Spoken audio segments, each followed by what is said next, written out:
चन्द्राम् हिरण्मयीम् लक्ष्मीम् जातवेदो महावः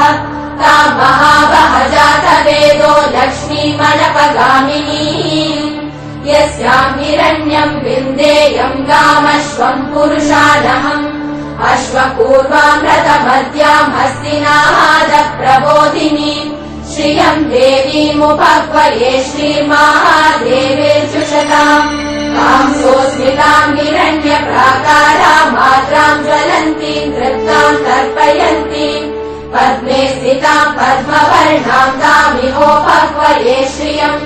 चन्द्राम् प्रभासाम् यशसा ज्वलन्तीम् श्रियम् लोके देवजुष्टामुदाराम् ताम् पद्मिनीमीम् शरणमहम् प्रपद्ये लक्ष्मीम् मे नश्यताम् त्वाम् वृणे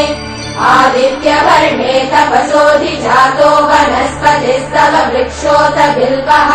तस्य फलानि तपसानुदन्तु मायान्तरायाश्च बाल्या अलक्ष्मीः उपैतुमाम् देव सखकीर्तिश्च मणिना सह